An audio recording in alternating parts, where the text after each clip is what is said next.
very nice to see you. Thank you for visiting us. Speaker of the House. Good morning, Mr. President. Welcome here in the Netherlands. You brought good weather. Yes. Yeah. So please.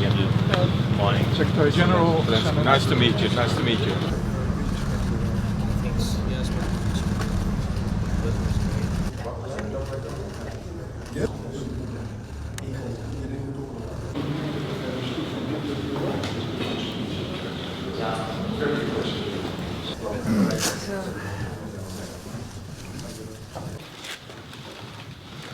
It's an important visit. Yeah? Yes, we wait for a second for the Yeah. To welcome you in this building of the Senate today. Yeah.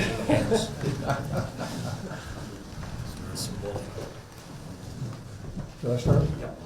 Your Excellencies, it's a great privilege for us to receive you here today. The Russian army continue to fill us that has entered a second year now.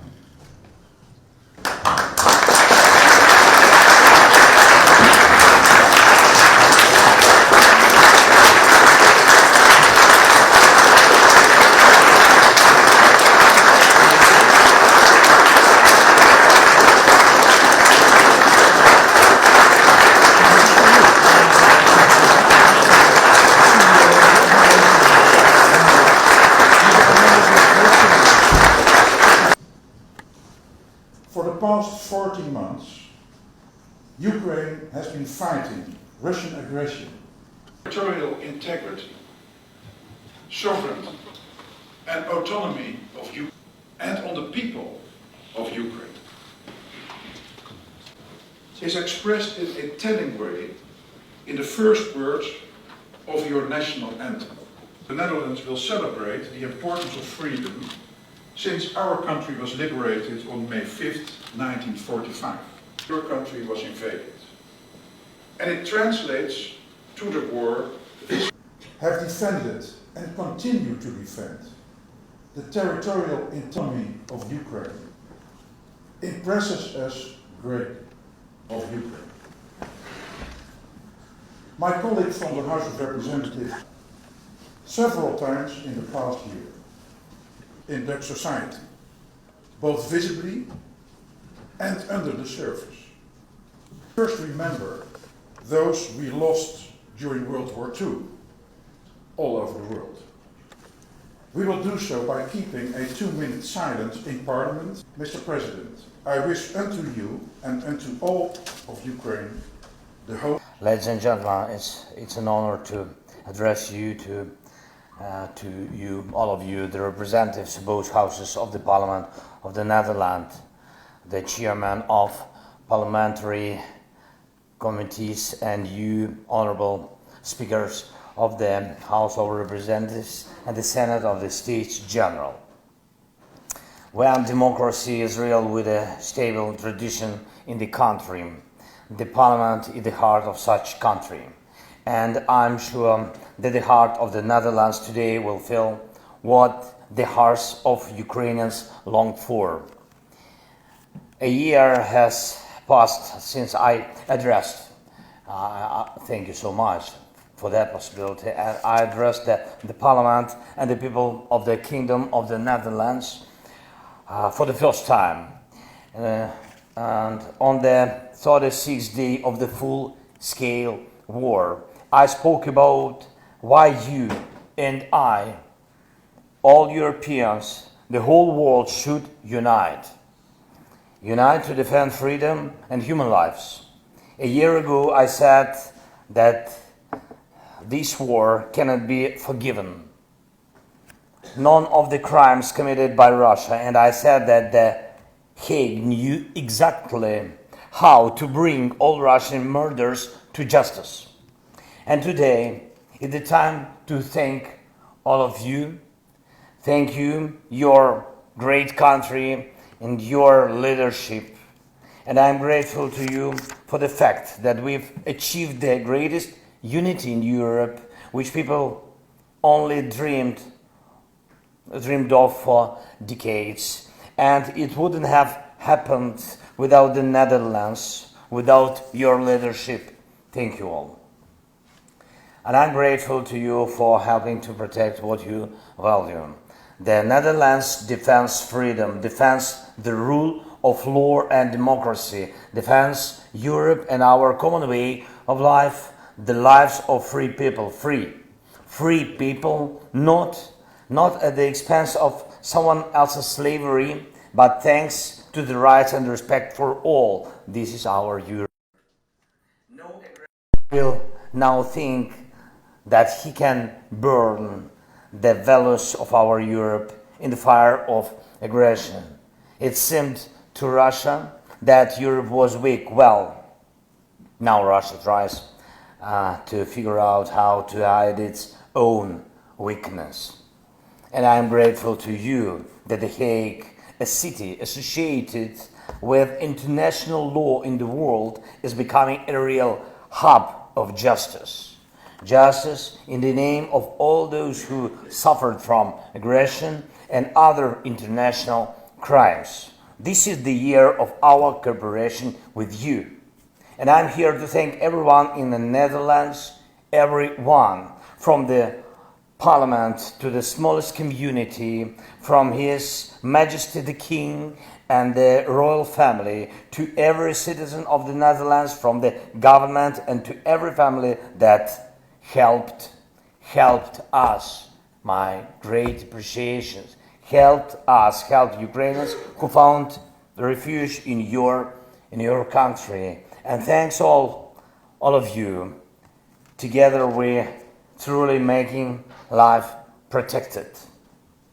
Ladies and gentlemen, it's time now to identify new issues, to take stock of this year. Issues that are important not only for our country, not only for Ukraine, but for all Europe and everyone in the world who values freedom the same way you and I do. And I will mention 3 points. The first one, Ukrainians are united by the desire to win. But it is not only our desire to win back what belongs to us, and we definitely don't want to grab someone else's. We want to destroy the villainy with which the terrorist state came. The villainy is when Russian anti-ship missiles strike ordinary shopping centers. Really, yesterday and the day before yesterday have been, and each week we see some things like this terrible tragedy. And the villainy is when terrorist state has a goal to leave the neighbor nation in winter in total blackout.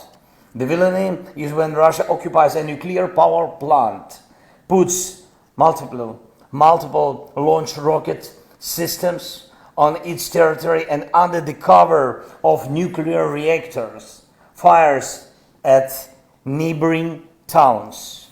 All this concentrated villainy should lose together with Russia. And when the blue and yellow Ukrainian flag returns freedom to the lands occupied by Russia, in parallel with this, the terrorist state must feel that the world does not want even to cross paths with Russia and anything Russian. So yes to sanctions. So yes to Russia's isolation. Yes to the pressure on Russian citizens to make them looking for the Russian regime change in the country. Yes to sentences for the terror. Yes to universal rules for all jurisdictions to seize Russian assets and to use them to compensate for damages from aggression. We have to achieve this to the maximum to bring joint peace faster. The second point, this summer Europe has a historic opportunity to cut off oxygen to Russian revanchists once and for all. NATO July summit is quite the time that allows to remove the security uncertainty in Europe. And can you imagine that a part of your country, let's say Eindhoven or Groningen, could be outside the common security and legal space of the Netherlands in a gray zone, something like this, which will attract the attention of international criminals. It's impossible. Of course, it's impossible. It's absurd. The same way it's impossible and absurd to leave Ukraine outside of the security and legal space of our common homeland, Europe. Ukraine should receive a decision on the algorithm for joining the alliance. It is clear that we cannot join NATO now while the war is going on. But it is possible, I think, and necessary to remove the security uncertainty now. It is a political decision. Russia must see that Ukraine's security will be guaranteed in order to begin to realize itself. Russia only with its own borders. And I call on the Netherlands to make this strategically important decision of the security of Europe, decision on Ukraine and NATO. And the third point, defense means people, armed people. The more powerful the weapon and the longer the fire range is, the more lives, real lives, are saved from enemy each day strikes. So, cherishing the value of life and maintaining defensive taboos among allies who are supposed to protect life is an obvious contradiction. The longer the taboos on weapons persist, the more our soldiers give their lives on maintaining the defense when the weapons are not powerful or not long-ranged enough, or when Russian fighter jets are more effective than the aircrafts of those who really defend Europe. As of now, all this persists. Unfortunately, the taboos on weapons. Is it for a long time? It depends on all of us. Ladies and gentlemen, we remember the leadership of Netherlands in initiating the delivery of the Panzerhaubitze 2000, and we are grateful. Thank you again. We are grateful for you for such great decision for Patriot system and other weapons. It's huge, and we remember that the Netherlands were the first to say that the F-16 is not a taboo, and your leadership truly provides results. So let's together provide new ones. And I believe that during my next visit, I believe I will have it. Of course, if you will invite. Yes, after this meeting. Yes, I think so, yes. No, I will be able also only to thank you the way I do it today.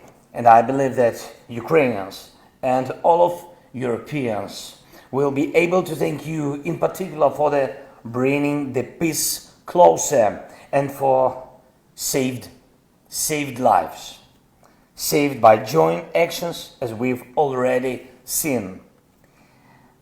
May we never forget all men and women, children, adults whose lives were taken away by wars. And glory to every hero who fights for life to win now. Thank you very much for your attention, for your support. Thank you. Slava Ukraini.